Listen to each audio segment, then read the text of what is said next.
Hey guys, Mike here with Rapid Purple. So I wanted to take the time and do a little bit of a close-up look at the Synology NAS that I got roughly about a week ago. I really wanted to kind of share my thoughts, my opinions on it. I guess give you my full-blown review on it, but not so much from like a techie, standpoint, and give you all the specs about it and its processor and its 256 megabytes of DDR3 RAM. Not so much that, but from the standpoint of a small business owner that had a problem that needed to solve that problem, and that ended up solving a lot more problems with the same solution than he ever really expected. To be honest with you, this is something that blew my own mind. This unit, it just solved so many things that I expected to pay in the long run so much more dollars for, that it was just awesome. So that's kind of the point of this video. So first off, if you guys haven't seen the original unboxing of the video where we got it, where I took the Synology NAS out, where we really zoomed in and took a look at it close up, follow the card, follow the annotation, check out that video. It's great. I mean, we got a full-blown NAS up and going within 15 minutes. It was phenomenal. Now, if you have seen that, let me kind of bring you guys up to speed here with where I was in the business at the time of that purchase, why that thing was purchased, and kind of my list of problems and so forth. So, first off, if you've seen that video, you probably remember this Western Digital external drive here that failed on me for its last and final time, and it was something that I could not repair, recover, or anything else at that point, and I ended up needing, well, some sort of new way that I could keep a ton of different files accessible to me whenever I am not inside the office. So that is the purpose that this thing used to serve when I would go out and I would meet with clients, or I'd want to bring clients a lot of different things that I could showcase, or, we did a full-blown photo shoot and I want to be able to have them pick through all the pictures and choose and so forth. It's convenient to have something like this. You could dump them all on and you could bring all your pictures and so forth with you. So I had this thing, and it failed more than once. Well, the last time it failed, it was the end. So that became the initial thing for, we need something else to replace this. But now, the fact that this failed, and luckily, with ridiculous transfer rates, we were eventually able to recover the data that was on here.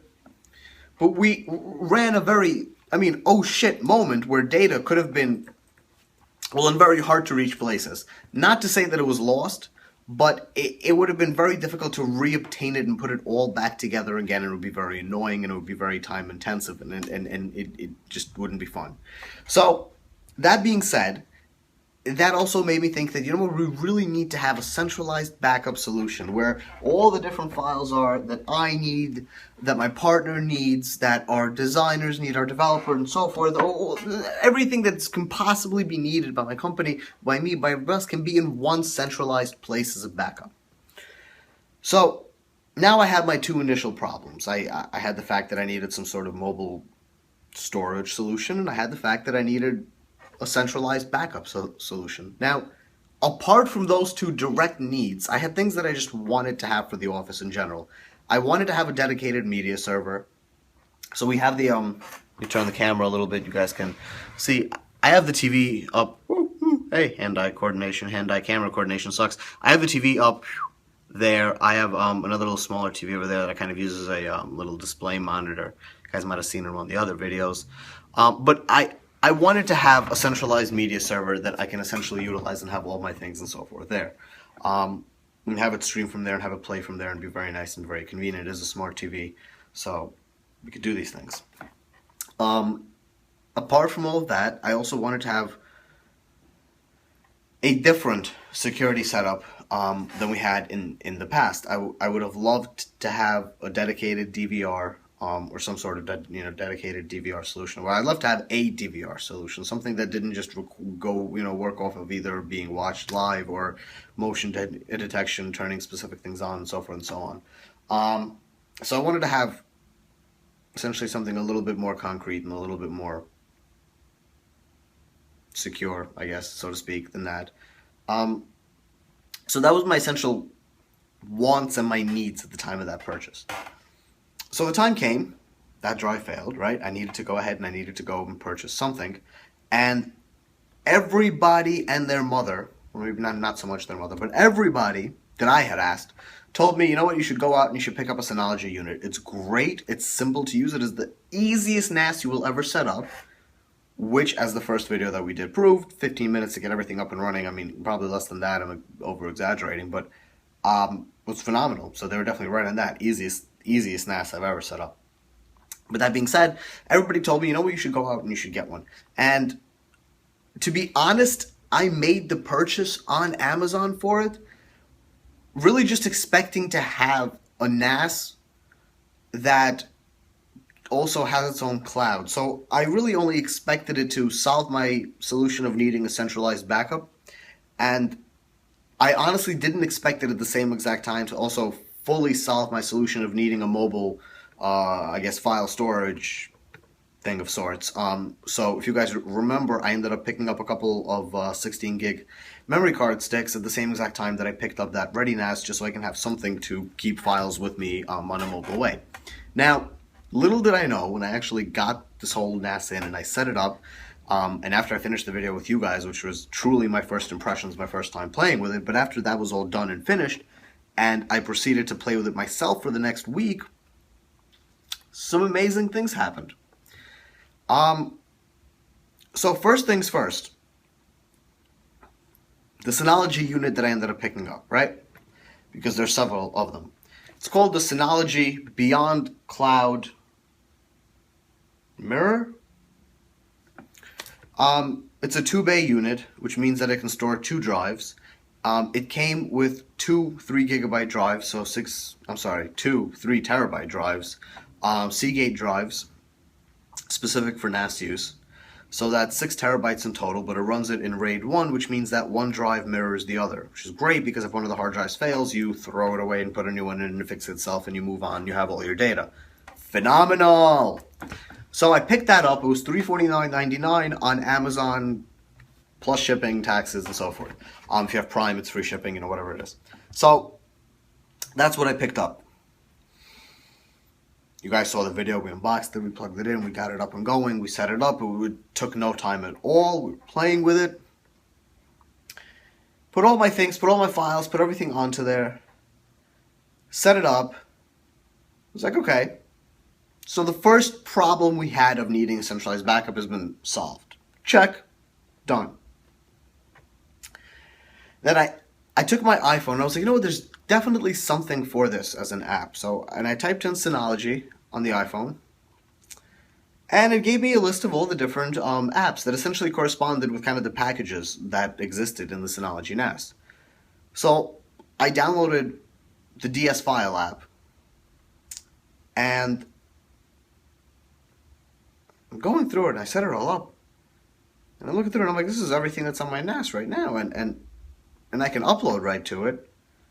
I can make a new folder, and I can copy stuff, and I can essentially do what I need to do, and I can have full access to my NAS that's here at the office from anywhere that I am. So slowly but surely, we're starting to solve this second problem that I had of needing a mobile file storage unit, because I have it all. It's right there.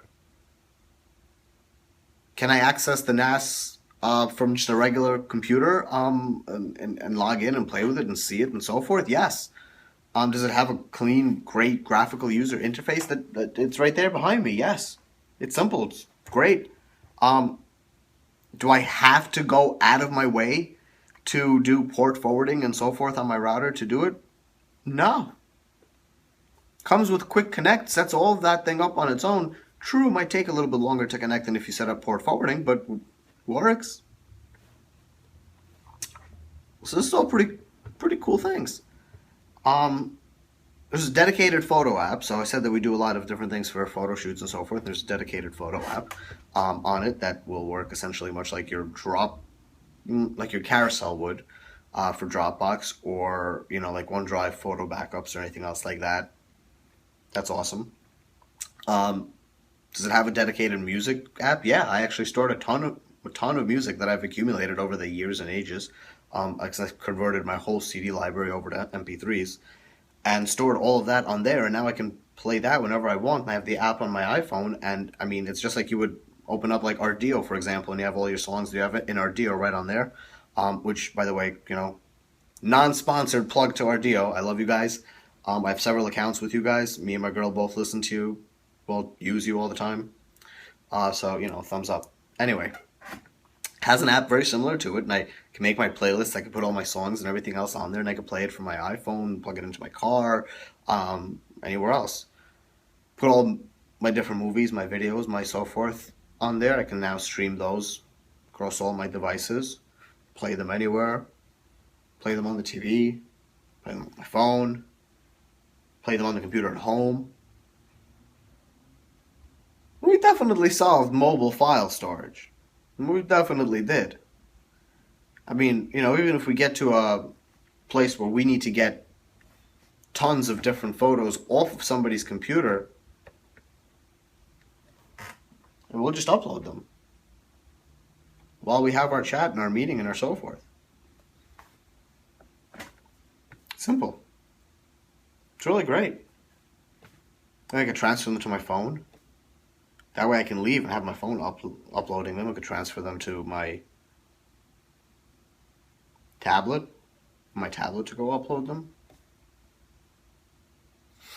So this turned out pretty cool. So I kept playing with it. It's like, we're solving things left and right here. We got the media server now out of the way. We got the centralized backup out of the way. We got the mobile file access out of the way. And then I saw something else. It has a surveillance app. So this is kind of cool. Now it works with Wi-Fi or IP cams. So I happen to have a couple of IP cams, so I set up these IP cams. And they're Foscam IP cams, so they come built in with motion detection and so forth in there. And this works perfectly with it and essentially builds a DVR around it.